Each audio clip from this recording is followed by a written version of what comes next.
Hello, hello. It's that time of the week when I invite some charming company into the studio in the form of Chef Amrita Raichand to play a able sidekick on Beyond the Plate.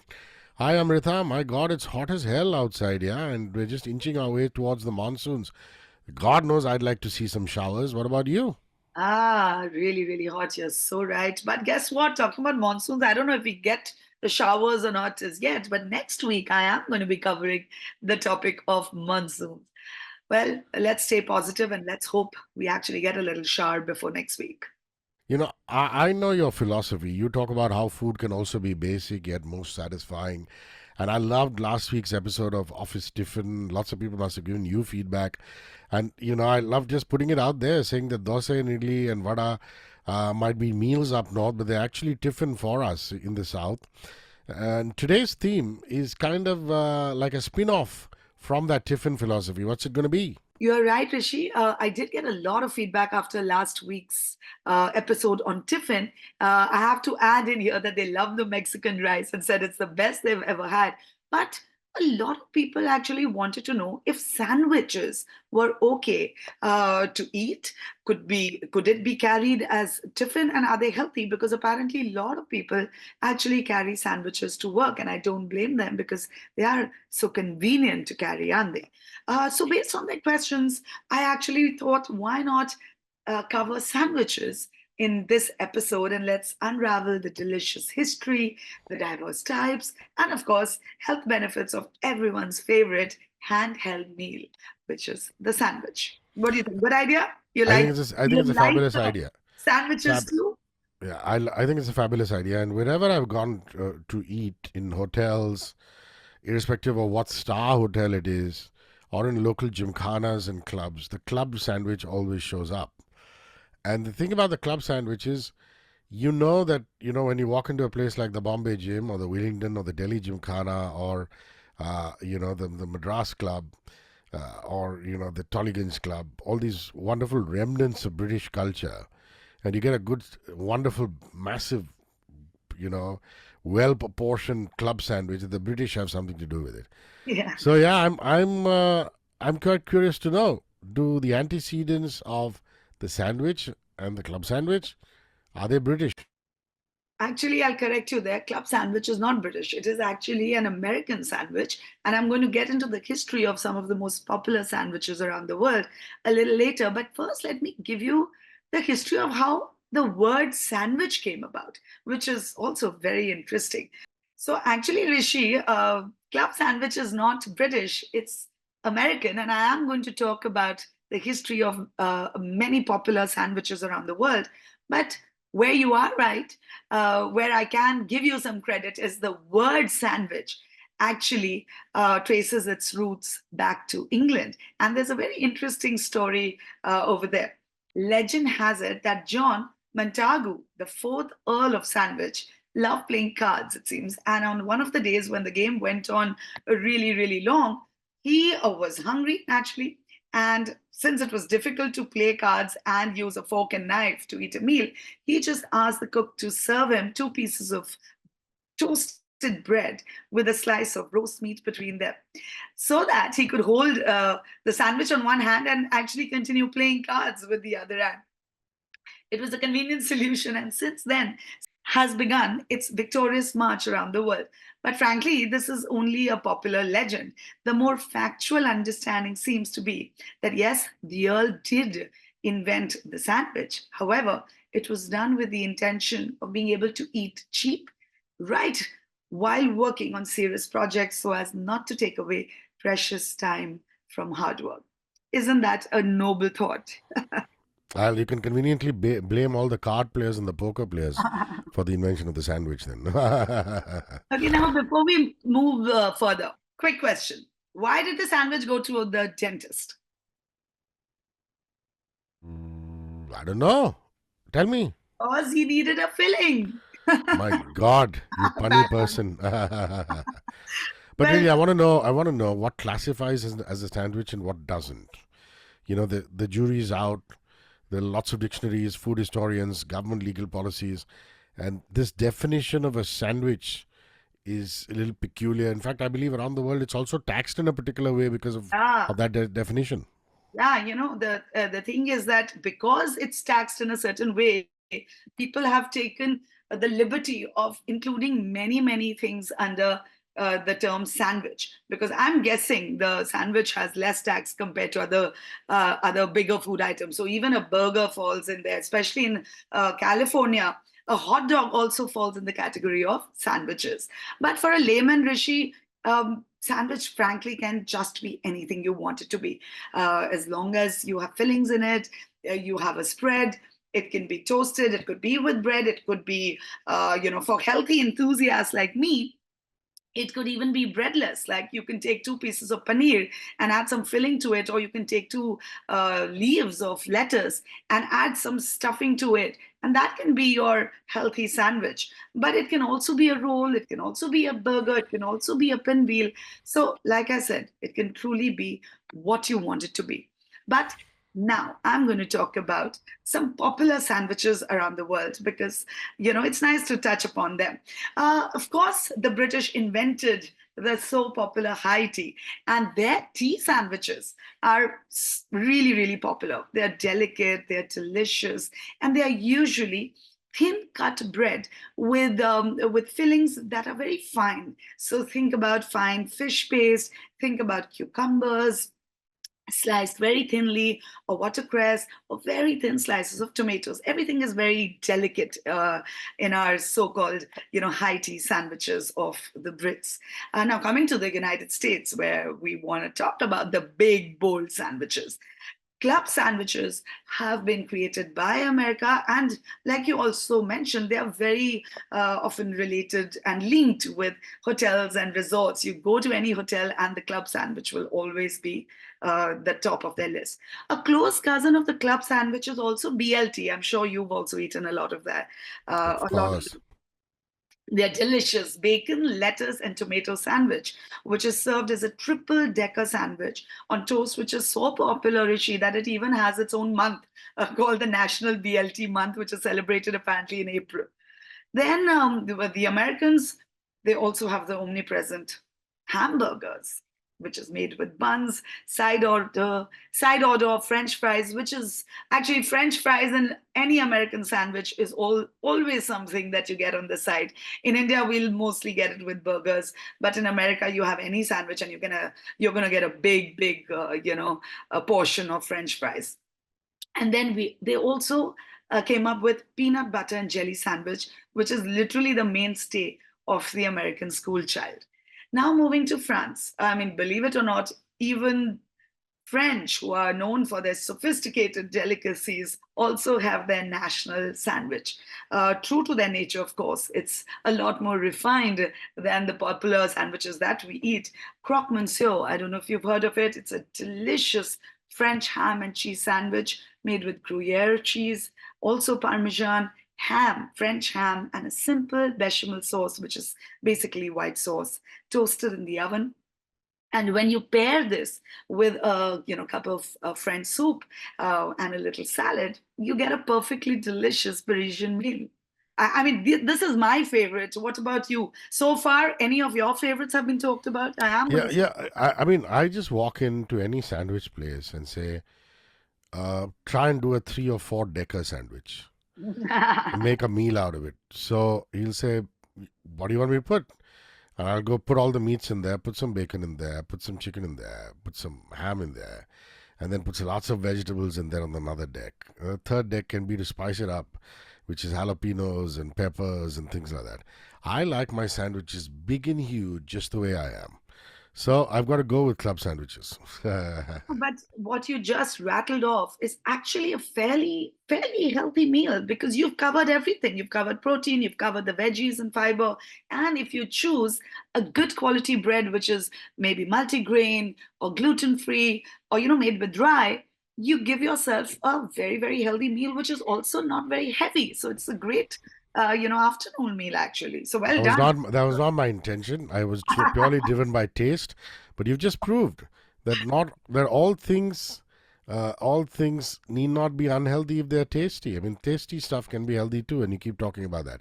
That's Okay, right. there are Not some other about it. varieties of sandwiches. For example, what they have in Scandinavia, what they have in Southeast Asia, the Far East, and you want to run us through that, please? Yes, I want to run you through that also because, these we don't think they're so popular, but believe it or not, they actually top the list of the most popular sandwiches in the world. So one is banh mi, which are Vietnamese variety of sandwiches made with a baguette and meats along with cilantro, which is dhania, coriander, chilies, and pickles, which also reflect the Vietnamese taste for fresh vegetables and bright flavors. And the next one is the Scandinavian Smørrebrød, which is a traditional open faced sandwich, apparently the heart and soul of Danish people. And this consists of generously buttered rye bread, RYE, which is artfully composed with toppings of fish, sliced meats, salads, and herbs. Rishi, we've talked about sandwiches around the world. Let's come back to where we belong, to where our roots are. We have to talk about our popular Indian sandwiches because, believe it or not, we Indians have our very own versions. And I think they can be classified as some of the best sandwiches in the world. What about our iconic vada pav, which is I've always wondered what is the origin of the vada pav? Who's the genius who first thought of it? So I think it's about time you broke that intrigue and you told us about the antecedents of the fantastic vada pav, and we can bless this great man. Yes, we should. And this great man's name is Ashok Vaidya. He was a street vendor who worked near the Dadar stations in the 1960s and 1970s. He thought of an ideal way of satiating the hungry workers that he would encounter at the station. So he realized that he needed to give them something that was portable, that was affordable, and easy to prepare. So he made vada pav, and we all know what a vada pav, how a vada pav is made, so I'm not going to get into that recipe, otherwise you're going to again scream at me that you're making it too long. So I'm leaving that bit out.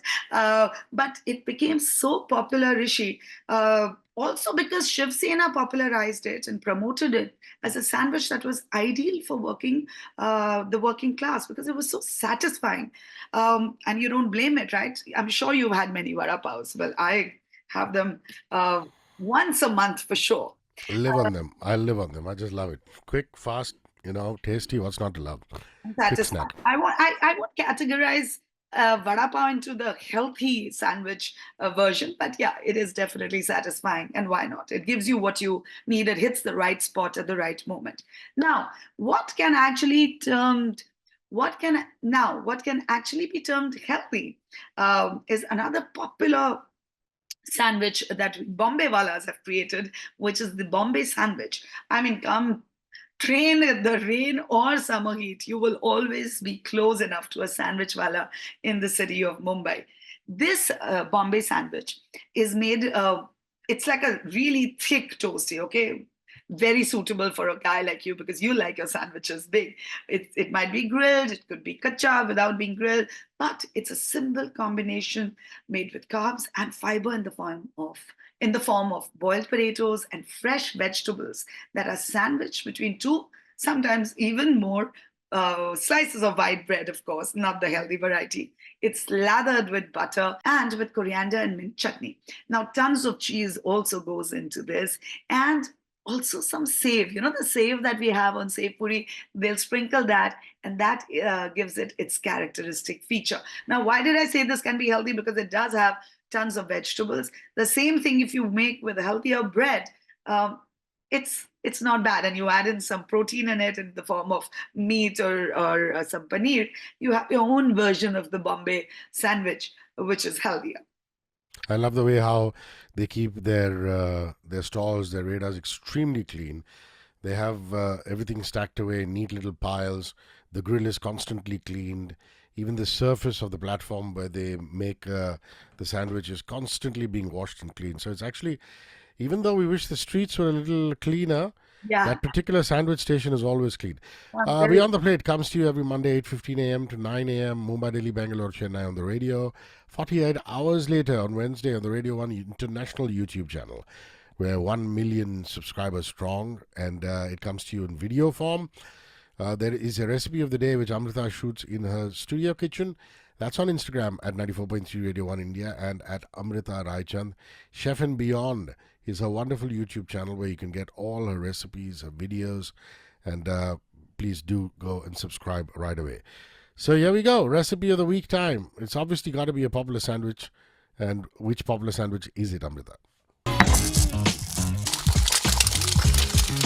It is the coleslaw sandwich. But Rishi, the reason why I'm sharing this is one of my crew members actually told me that, chef, I want you to make this sandwich, which we always get in an expensive restaurant.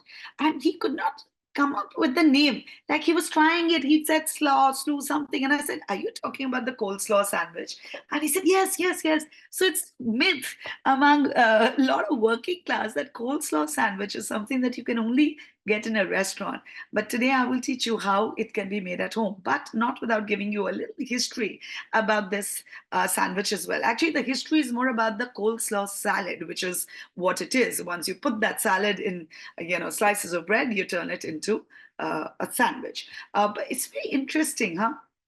Coleslaw as a salad or a side dish was initially created in Netherlands. In fact, the term coleslaw originates from the Dutch word koosla, which means cabbage salad. Recipes similar to coleslaw have been found and used in American homes from as early as 1970s.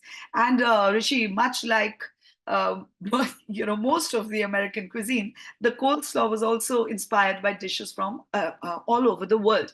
What the Americans did is when mayonnaise was created by the French, they actually combined that mayonnaise into the Netherlands' famous koosla or coleslaw salad and turned this into a delicious salad, which was the American variety. And what did I do? I took that coleslaw salad itself and turned it into a sandwich. So here is the recipe. Okay, so coming to the recipe, the base is obviously cabbage, and I've used a combination of purple cabbage and regular cabbage, which is to be shredded. Then add some carrots. Now, the most important feature of coleslaw salad or sandwich is the fact that all the ingredients, all the vegetables that you use have to be very, very finely shredded or grated. So remember that, because if you have thick pieces, you won't really enjoy it. Then I use some capsicum, some green capsicum, and then you have bread slices. Obviously, I went the classic way out in this one because everyone wanted to see the colorful coleslaw in white bread, which is something I don't propagate, eat, or propose, but once in a while, it's all right, isn't it? And some butter to apply on the slices of bread. Now, the dressing, obviously mayo. Here I've brought in my healthy angle where you take half the mayo and half hunkered. So not that mayonnaise is unhealthy, and I have a delicious recipe, homemade recipe of mayo up on my YouTube channel and on my Instagram. I'll share it after this video is aired. After this recording is aired. But some people find mayo a little heavy, so you can lighten it up with hunkered. Then you add some vinegar to it. Vinegar, again, a very, very important component of this dressing. I like to use apple cider vinegar, some salt and pepper, a little bit of mustard for that little zing and that little kick, and a dash of honey to add a little sweetness to it. You make this dressing, you throw in all your shredded vegetables in it, then you take your slices of bread, you apply some butter, add this filling to it, shut it with another slice of bread, and what you have is a delicious coleslaw salad sandwich. If you want to make this healthier, you can also add some, meat pieces to it, grilled chicken. You can add some paneer. You can have some tofu, and you have a complete meal with you. Voila! That's the recipe of the day, a coleslaw sandwich. Since our theme is sandwiches, 9833943943 is our WhatsApp line, 9833943943. Please ask Amrita. That's the section which we end with every week. A question on recipes, food culture, health, anything you wish, and she answers. Here we go. What are your go-to herbs and spices for seasoning salads? Asked Dina. Lots of them, actually. Anything that can add freshness to the salad is something that I love using. But I always have some basil leaves handy. I always have parsley. I love actually, if you ask me my favorite, it's dill, especially because I use a lot of hunkered to make my dressings. So hunkered and dill is literally a match made in heaven. So yeah, I could easily say that dill is my favorite. Wonderful. Until next week, try and stay cool in this hot weather. Yeah. Dill will make you very, will have that cooling effect too. We'll have that cooling Try effect. And having that with some. I look forward to hanging out with you very, very soon. Bye, my dear. See you soon. Bye bye, guys. 94.3 Radio 1.